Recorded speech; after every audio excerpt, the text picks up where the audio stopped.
स्वागत है आप सभी का हमारे इस चैनल पर। हमने जो जियोग्राफी की श्रृंखला स्टार्ट की है, तो आज उसी जियोग्राफी श्रृंखला को हम लोग आगे बढ़ाएंगे, जिसमें इंडियन जियोग्राफी हमने स्टार्ट किया था। तो आज उसी इंडियन जियोग्राफी को हम लोग आगे बढ़ाएंगे। हमने इस तरीके से पूरे जियोग्राफी को हम कंप्लीट करवा रहे हैं कि इसको पढ़ने के बाद अगर आप कोई किताब नहीं भी पढ़ रहे हैं तो भी कोई ज़रूरत नहीं है। वीडियो को पूरा देखा कीजिए, ताकि ये रहे कि जो वीडियो बना है तो इसमें से पूरे कंटेंट आपको समझ में आने चाहिए। तो पूरी चीज़ों पर ध्यान दिया कीजिए, तभी आपको समझ में आएगा, अन्यथा वीडियो देखने के बाद तो आपको समझ में नहीं आएगा। बाद में एग्जाम देने जाएंगे तो फिर वही रोना पड़ जाएगा कि पढ़ा नहीं था, एग्जाम में आया भी नहीं। तो पढ़े रहेंगे तो समझ में सब कुछ आएगा, नहीं पढ़ रहेंगे तो कोई बात नहीं। तो भारत के भूगोल में हम लोग आप आज पढ़ेंगे भारत का क्षेत्रफल। भारत का क्षेत्रफल, तो भारत का देखिए क्षेत्रफल जो है, भारत का कुल क्षेत्रफल जो है 32,87,263 लाख किलोमीटर है। कितना है? 32,87,263 लाख किलोमीटर। अगर आपसे भारत का पूछा जाए पूरा क्षेत्रफल, ये जो पूरा मैंने भारत का पूरा नक्शा बनाया है, यहाँ पर लक्षद्वीप है, इधर अंडमान निकोबार है, ये पूरे भारत का अगर पूरा एरिया ले लेंगे, वो भी स्क्वायर में, स्क्वायर जानते हैं कि वर्ग के रूप में। वर्ग का मतलब जिसकी लंबाई चौड़ाई बराबर होनी चाहिए। जैसे ये कोई चित्र बनता है ना, जिसकी लंबाई और चौड़ाई क्या होती है? बराबर होती है, जिससे वर्ग। तो भारत को अगर वर्ग का जना बना के अगर हम नापेंगे तो इसका कुल जो क्षेत्रफल आएगा 32,87,263 लाख किलोमीटर आएगा। इतना। विश्व का कुल कितना भाग है? तो भारत, जैसे विश्व ये जो ग्लोब है, इस ग्लोब में पूछा जाए कि जो पूरा क्षेत्रफल पूरे पृथ्वी का मान लिया गया है 100%, तो उसमें भारत जो है अपना कितने आता है? तो 2.4% भारत का क्षेत्रफल है। तो भारत का टोटल विश्व में कुल जो एरिया अपना घेरा हुआ है पूरे विश्व में, तो कितना एरिया घेरा हुआ है? 2.4%। भारत 2.4% एरिया घेरा हुआ है, लेकिन जनसंख्या की बात करें तो 17.7% तक इतना आ गया है भारत अपना। भारत का कुल क्षेत्रफल मात्र 2.4% है पूरी पृथ्वी का, लेकिन उनमें से जनसंख्या की बात करें तो 17.7% जनसंख्या खुद भारत अकेले लिया है। पहले पे चाइना आता है 19.5% लेकर, फिर दूसरे पे भारत आता है। तो क्षेत्रफल के हिसाब से भारत 7वां सबसे बड़ा देश है, लेकिन जनसंख्या के हिसाब से जब बात की जाएगी तो भारत दूसरा है। पहले पे चाइना है, तो चाइना के पीछे पीछे भारत भी लगा हुआ है। फिर आगे है विश्व का 7वां सबसे बड़ा देश। भारत विश्व का 7वां सबसे बड़ा देश है। विश्व का भारत 7वां सबसे बड़ा देश है। तो पहला सबसे बड़ा देश कौन है? रूस। दूसरा सबसे बड़ा देश कौन है? कनाडा। तीसरा चाइना। चौथा संयुक्त राज्य अमेरिका। पांचवां ऑस्ट्रेलिया, ब्राजीलिया। पांचवां ब्राजीलिया, छठवां ऑस्ट्रेलिया, सातवां भारत। तो सातवां अपना भारत है। तो विश्व का 7वां सबसे बड़ा देश कौन है? अपना भारत है, लेकिन जनसंख्या के हिसाब से दूसरा है। फिर है दक्षिणतम बिंदु। भारत का जो दक्षिणतम बिंदु है, मतलब अगर भारत को देखा जाए, ये ऊपर के बिंदु एकदम उत्तरी बिंदु और दक्षिणी बिंदु बात की जाए तो भारत का ये जो दक्षिण बिंदु है, ये मुख्य भूमि का दक्षिणतम बिंदु है। लेकिन भारत का जो सबसे दक्षिणतम बिंदु कही जाएगी तो वो कौन है? जो अक्षांश रेखा हमने पढ़ाया था कि इक्वेटर लाइन से, पृथ्वी की जो इक्वेटर लाइन है, इक्वेटर लाइन से 6 डिग्री 45 मिनट ऊपर देखेंगे तो जो ग्रेट निकोबार है, अंडमान निकोबार का जो लास्ट बिंदु जिसका नाम है ग्रेट निकोबार का आखिरी जो बिंदु है जिसका नाम है इंदिरा पॉइंट। क्या नाम है? इंदिरा पॉइंट। तो भारत का जो सबसे दक्षिणतम बिंदु है वो कौन है? इंदिरा पॉइंट। कहाँ पर ये स्थित है? तो ग्रेट निकोबार में इंदिरा पॉइंट नाम है। ये मैंने यहाँ पर लिखा हुआ है, इंदिरा पॉइंट। तो सबसे दक्षिणतम बिंदु यहाँ पे 6 डिग्री 45 मिनट। क्वेश्चन ऐसे भी पूछा है कि भारत का जो सबसे दक्षिणतम बिंदु है वो कितने डिग्री पे है? तो 6 डिग्री 45 मिनट अक्षांशीय रेखा पर स्थित है। इसी को पिगमेलियन पॉइंट भी कहा जाता है। इसी को कौन सा पॉइंट कहते हैं? पिगमेलियन पॉइंट भी कहा जाता है। ये बातें आप लोग याद रखें। तो 2004 में जो एक बहुत बड़ा सुनामी आया था, तो उसमें से इसका इंदिरा पॉइंट का बहुत बड़ा हिस्सा क्या हो चुका है? महासागर में डूब चुका है। तो बहुत से लोग कहते हैं कि भारत का बहुत बड़ा हिस्सा क्या हो गया है, मतलब ये वाला हिस्सा इंदिरा पॉइंट डूब चुका है, अब जल में डूब चुका है, लेकिन डूबा नहीं है, कुछ हिस्सा भी इसका बाहर है जो ग्रेट निकोबार में है। फिर अगर आपसे ये पूछा जाए कि मुख्य भूमि का दक्षिणतम बिंदु, मुख्य भूमि का, ये तो सबसे दक्षिणतम बिंदु था जो महासागर, हिंद महासागर, इधर कुल हिंद महासागर है ना, हिंद महासागर में तो भारत का वो सबसे दक्षिणतम बिंदु है। लेकिन मुख्य भूमि का पूछा जाए तो मुख्य भूमि का जो सबसे दक्षिणतम बिंदु है वो कौन है? कन्याकुमारी। कौन है? कन्याकुमारी, जिसे केप केमोरिन के नाम से जाना जाता है। किस नाम से जाना जाता है? Cap Comorin. ये ना मुख्य भूमि का सबसे दक्षिणतम बिंदु जो है कन्याकुमारी है। वो किस राज्य में है? तमिलनाडु। इधर केरल पड़ता है, जानते हैं, इधर कौन पड़ता है? तमिलनाडु। तो तमिलनाडु में पड़ता है, जिसका नाम है कन्याकुमारी, तमिलनाडु में पड़ता है। मुख्य भूमि का वो सबसे दक्षिणी बिंदु है या सबसे दक्षिणतम बिंदु है। फिर आगे है उत्तरी बिंदु कौन है, भाई हमने तो दक्षिणी पढ़ा ना, फिर उत्तरी बिंदु कौन है, तो उत्तरी बिंदु जो है वो है इंदिरा काल। सबसे भारत का उत्तरी बिंदु जो है उसका नाम क्या रखा गया है, इंदिरा कॉल रखा गया है, इंदिरा कॉल। तो बहुत लोगों को अब कन्फ्यूजन होगा कि दक्षिणी बिंदु इंदिरा पॉइंट है, उत्तरी बिंदु इंदिरा पॉइंट है, दक्षिणी बिंदु इंदिरा पॉइंट है, उत्तरी बिंदु इंदिरा काल है। तो देखिए भारत का ऊपर का हिस्सा उत्तरी है, नीचे का हिस्सा दक्षिणी है, इधर का हिस्सा जो है वो, जैसे अगर मान लीजिए इंडिया को हम उत्तर की दिशा से कर ले, उत्तर की दिशा से, तो वो ऊपर वाला उत्तर हो जाएगा, इधर वाला पश्चिम, इधर वाला पूरब, इधर वाला क्या हो जाएगा पूरब, नीचे वाला दक्षिण हो जाएगा। तो उत्तरी मतलब ऊपर वाला हिस्सा। तो जब भी हम किसी को कॉल करते हैं, किसी को बुलाते हैं, जोर से बुलाते हैं, तो ऊंची आवाज़ में बुलाते हैं, यानी कॉल करते हैं, तो ऊंचा वाला जो होगा यानी काल, इंदिरा जो काल है वो कहाँ है, ऊपर है, उत्तरतम बिंदु है। दक्षिणी बिंदु कौन है, इंदिरा पॉइंट है। तो इस तरीके से याद रखिएगा। फिर एक पूर्वी बिंदु, भारत का सबसे पूर्वी बिंदु, ये सबसे अधिक क्वेश्चन पूछा हुआ है, एक ये और एक नीचे वाला। तो भारत का पूर्वी बिंदु जो है वो कौन है, अरुणाचल प्रदेश का पड़ता है, जिसका नाम है किबिथु। क्या नाम है, किबिथु, मैंने वहाँ पे लिखा हुआ है। तो भारत का सबसे पूर्वी बिंदु जो अगर पूछा जाए तो कौन है, किबिथु। अगर पूछा जाए कि कौन से राज्य में है, अरुणाचल प्रदेश में। कौन से राज्य में है, अरुणाचल प्रदेश में। क्या नाम है, किबिथु। तो याद रहे कि भारत का सबसे पूर्वी जो राज्य है वो कौन सा है, अरुणाचल प्रदेश। और अगर बिंदु पूछ लिया जाए कि कौन से बिंदु है, तो उस बिंदु का नाम रखा गया है किबिथु। अगर पूछे कि भारत में सबसे पहले किस राज्य में सुबह होता है, तो भी पता रहे आपको अरुणाचल प्रदेश, क्योंकि सबसे पूर्वी है वो, सबसे पूर्वी भारत का राज्य है। फिर आगे है पश्चिमी, भारत का सबसे पश्चिमी जो बिंदु है वो कौन है, गुजरात में स्थित है, जिसका नाम है गौर माता, या जिसे गुहार मोती भी कहते हैं, गौर माता या गुहार मोती। ये कहाँ पड़ता है, गुजरात में पड़ता है। सबसे पश्चिमी बिंदु, ये जो सबसे पश्चिमी बिंदु डिक्लेयर किया गया है, ये देशांतर रेखाओं के आधार पर डिक्लेयर किया गया, देशांतर रेखाओं के आधार पर।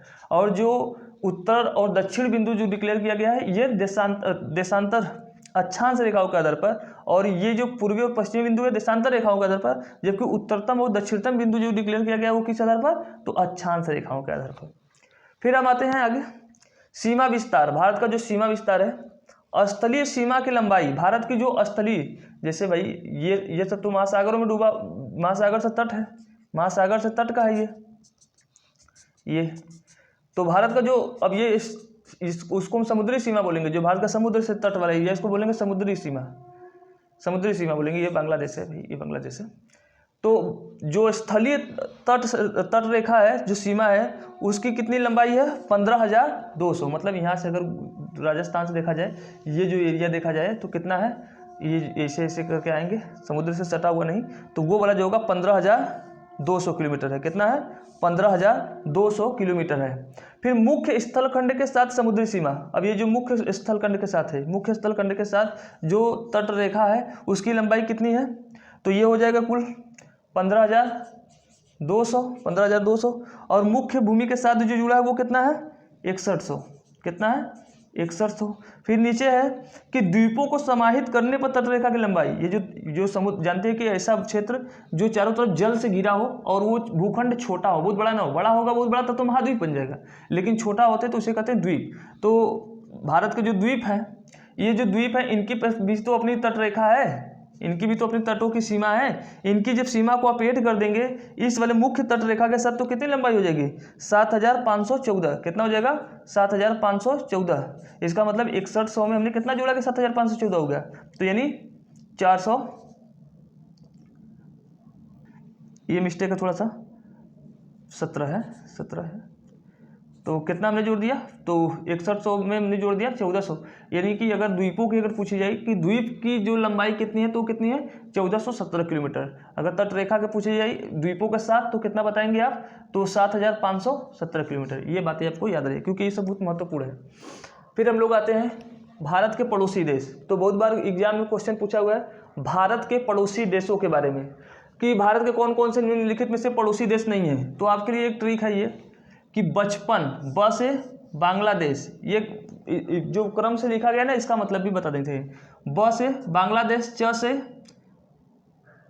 चाइना, च से चाइना, प से पाकिस्तान, न से नेपाल। बचपन में कौन कौन 4 देश है, बांग्लादेश, चाइना, पाकिस्तान, नेपाल। और ये से जो है ये साइलेंट है। फिर उसके बाद है MBA में मतलब M से म्यांमार, B से भूटान, A से अफगानिस्तान, ये आपको याद रहे। तो अब इसमें एक क्वेश्चन एक पूछता है कि भारत का सबसे अधिक जो सीमा किस देश के साथ लगती है, भारत का किस देश के साथ सबसे अधिक सीमा, तो ये जो बचपन में है ना, ये क्रम से है, यानी सबसे अधिक भारत का जो सबसे बड़ी सीमा है वो बांग्लादेश के साथ है। भाई ये जो देखेंगे इधर जो देश है बांग्लादेश है, ये बांग्लादेश है, तो बांग्लादेश के साथ भारत की सबसे बड़ी सीमा रेखा है, 4000 के आसपास किलोमीटर है, 4000 किलोमीटर के आसपास है बांग्लादेश, भारत से ही चारों तरफ से घिरा हुआ है, तीनों तरफ से, तो याद रहे। फिर उसके बाद भारत का दूसरा सबसे बड़ा किसके साथ सीमा साझा होता है, तो वो है चाइना के साथ। भारत का दूसरा जो सबसे बड़ा सीमा शेयर करता है भारत, तो चाइना के साथ, क्योंकि इधर चाइना ही पड़ता है। फिर तीसरे पे सबसे बड़ी सीमा किसके साथ है, पाकिस्तान, फिर नेपाल के साथ, फिर म्यांमार के साथ, फिर भूटान के साथ, फिर अफगानिस्तान। इनमें सबसे कम जो सीमा भारत के किसी के साथ है तो वो किसके साथ है, अफगानिस्तान के। इधर पाकिस्तान ही है, भारत के इधर चले जाएंगे तो अफगानिस्तान है। तो जैसा कि जानते हैं कि ये जो पीओके जो पाकिस्तान भारत का जो हिस्सा अपने कब्जे में लिया है उसके साथ जुड़ा हुआ है अफगानिस्तान। अभी जो भारत के साथ मुख्य भूमि है उसके साथ नहीं, जो कि पाकिस्तान ने जिस पर कब्जा किया है उस वाले के साथ अफगानिस्तान जुड़ा हुआ है। तो ये आपको याद रहे कि भारत का सबसे कम जो सीमा रखता है, सीमा जिस देश के साथ सटा है वो कौन सा देश है, तो अफगानिस्तान। फिर एक शब्द आता है कि पाक जल संधि, बहुत बार होता है कि जल संधि क्या होता है भाई, जल संधि का मतलब होता है कि ऐसा क्षेत्र ऐसे दो भूमि जो जल के माध्यम से जुड़े हो, यानी जल जहाँ पर संधि का कार्य करते हो, ये भी भूमि है, ये भूखंड है, बी भूखंड है, दोनों के बीच में जल ही जल है, तो वो जो जल जोड़ने का कार्य कर रहा है दोनों के बीच में, उसे कहते हैं जल संधि, उसे क्या कहते हैं, जल संधि। तो भारत तो यह था एक पाक जल संधि। तो यहाँ जानते हैं कि भारत के तमिलनाडु के पास में एक देश है जिसका नाम है श्रीलंका, तो भारत और श्रीलंका के बीच में जो जल संधि है, इन दोनों को जोड़ने का जो कार्य करता है उसी का नाम है पाक जल संधि। नहीं तो आपको नाम लगेगा कि पाक लिखा है तो मतलब पाकिस्तान के साथ होगा भारत का ये जल संधि, नहीं। तो याद रहे कि उसका नाम है पाक जल संधि, या पाक स्ट्रेट के नाम से क्वेश्चन पूछ सकता है। जल संधि को स्ट्रेट भी बोला जाता है, पाक स्टेट। ये क्वेश्चन कई बार पूछा हुआ है एग्जामों में, तो बहुत से लोग उस वक्त कंफ्यूज हो जाते हैं कि पाक जल संधि है तो इसका मतलब भारत और पाकिस्तान के साथ होगा। तो आपको याद रहे कि भारत और श्रीलंका के मध्य है, भारत और श्रीलंका के मध्य है पाक जल संधि। फिर है 8 डिग्री चैनल। 8 डिग्री चैनल किसके मध्य है, तो मालदीव और लक्षद्वीप के बीच में। 8 डिग्री क्या होता है भाई, तो हमने जो बताया था कि अक्षांश रेखाओं को अगर हम खींचते जाएं तो 1 डिग्री पे, 2 डिग्री पे, 3 डिग्री पे जो 8 डिग्री आता है, तो भारत के नीचे पड़ता है एक देश जिसका नाम है मालदीव, जिसका नाम है मालदीव, और भारत के इधर जो द्वीप है उसका नाम है लक्षद्वीप। क्या नाम है, लक्षद्वीप।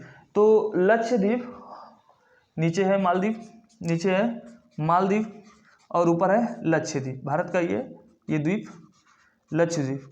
तो मालदीव और लक्षद्वीप के बीच में जो 8 डिग्री चैनल है ना, अक्षांश रेखा, ये 8 डिग्री क्या है, अक्षांश रेखाएं हैं। 8 डिग्री जो अक्षांश रेखा है वो लक्षद्वीप और मालदीव को क्या करती है, अलग करती है। मतलब अंतर्राष्ट्रीय जो सीमा बनाई गई है मालदीव और लक्षद्वीप के बीच में वो क्या है, 8 डिग्री। एक और क्वेश्चन पूछा है 10 डिग्री, तो 10 डिग्री याद रखिएगा कि जो इधर अंडमान और निकोबार है, तो अंडमान निकोबार भारत के जो इधर के जो द्वीप है इनको दो भागों में बांटा गया है। तो नॉर्थ अंडमान, मध्य, फिर उसके बाद साउथ, फिर उसके बाद लिटिल अंडमान। लिटिल अंडमान के बाद फिर आता है नीचे कार निकोबार, फिर उसके बाद ग्रेट निकोबार। तो याद रहे कि जो लिटिल अंडमान है और जो कार निकोबार है, लिटिल अंडमान, कार निकोबार, इसके बीच को, इन दोनों को जो अलग करता है वो करता है 10 डिग्री चैनल। कौन करता है, 10 डिग्री चैनल। ये आपको याद है, बहुत बार क्वेश्चन पूछा है। 8 डिग्री पूछे तो लक्षद्वीप और मालदीव, 10 डिग्री पूछे तो लिटिल अंडमान और great Nicobar, car Nicobar, great Nicobar नहीं, कार निकोबार के बीच में उपस्थित है। तो ये क्वेश्चन पूछा है कई बार, इसलिए मैंने बता दिया, तो याद रखें आप उसको। फिर पाकिस्तान और अफगानिस्तान, इधर जो पाकिस्तान है ये पाकिस्तान है, इधर अफगानिस्तान है। तो पाकिस्तान और अफगानिस्तान के बीच में जो सीमा है, इस सीमा का नाम क्या है, तो उसका नाम है डूरंड रेखा। क्या नाम है, डूरंड लाइन या डूरंड रेखा कहते हैं, क्योंकि पहले पाकिस्तान भारत का हिस्सा था, तो अफगानिस्तान और भारत के बीच में जो सीमा का जो रेखा खींची गई थी उसका नाम रखा गया था डूरंड रेखा, नाम रखा गया था डूरंड लाइन। तो याद रखिए पाकिस्तान और अफगानिस्तान के बीच में कौन सी लाइन है, तो डूरंड रेखा है। फिर इंडिया वर्सेस चाइना के बीच में, इधर चाइना है ना, ऊपर इंडिया के ऊपर जो कौन है, चाइना। तो चाइना और भारत के बीच में ये जो सीमा है, इस सीमा का नाम क्या रखा गया है, उसका नाम रखा गया है मैकमोहन। तो याद रहे कि जो नहीं अरुणाचल प्रदेश वाला एरिया नहीं है, इसी सीमा, इसी रेखा को क्या कहते हैं, मैकमोहन रेखा। फिर आगे है रेड क्लिफ। रेड क्लिफ रेखा किसके बीच में है, तो भारत और बांग्लादेश, भारत और पाकिस्तान, इन दोनों के बीच में जो सीमा रेखा है उसका नाम है रेड क्लिफ। क्या नाम है, रेड क्लिफ। इसका नाम बांग्लादेश के साथ क्यों हो गया, क्योंकि पहले जानते हैं कि जो ये बांग्लादेश ये है, ये पहले पूर्वी पाकिस्तान कहलाता था, वो पश्चिमी पाकिस्तान, अब वो बन गया है बांग्लादेश, इधर वाला पूर्वी पाकिस्तान बांग्लादेश बन गया। तो इसका मतलब जो सीमा का निर्धारण उसके साथ किया गया था, तो इस सीमा का नाम क्या रखा गया था, रेड क्लिफ, क्योंकि रेड क्लिफ ने अध्यक्षता की थी, इसलिए इसका नाम क्या रखा गया है, रेड क्लिफ लाइन रखा गया है। तो इंडिया वर्सेस बांग्लादेश और इंडिया वर्सेस पाकिस्तान के बीच की जो सीमा रेखा है उसका नाम क्या है, रेड क्लिफ। फिर उसके बाद बांग्लादेश एवं त्रिपुरा के बीच जो रेखा है उसका नाम है शून्य रेखा। ये जो बांग्लादेश है, ये जो बांग्लादेश है, ये बांग्लादेश भारत का एक बहुत छोटा सा राज्य जो है बांग्लादेश में ही लटका हुआ है। तो बांग्लादेश और भारत के बीच की जो सीमा रेखा नहीं है, उस सीमा रेखा का नाम है जीरो रेखा। ये याद रहे, बहुत इंपॉर्टेंट क्वेश्चन अभी पूछेगा इस बार, मुझे उम्मीद है कि क्योंकि ये क्वेश्चन बहुत कम बना है, लेकिन मुझे उम्मीद है कि इस बार बनना ही चाहिए किसी न किसी एग्जाम में। तो शून्य रेखा जो है वो किसके बीच में है, बांग्लादेश और त्रिपुरा के बीच में जो रेखा है उसका नाम क्या है, शून्य रेखा है। तो इतनी कुछ बातें थी। अब इसमें का वीडियो, अब इसमें का जो आगे के बच्चे कंटेंट है तो उसको हम नेक्स्ट वीडियो में पढ़ाएंगे जल्दी। इसके हम इंडिया के पहाड़, पर्वत, नदियाँ, झील, झरने, जितनी भी चीज़ें हैं इंडिया की, जितनी भी जियोग्राफी है उसको हम कंप्लीट कराएंगे बड़े अच्छे से। अगर किसी ने क्रम से लगातार वीडियो देखेगा तो मेरा ये दावा है कि उसका इंडियन जियोग्राफी से एक भी क्वेश्चन गलत नहीं होगा, ये मेरा दावा है जी। तो चलिए बस इसी के साथ वीडियो को आज बंद करते हैं। सभी को गुड नाइट, बाय, धन्यवाद।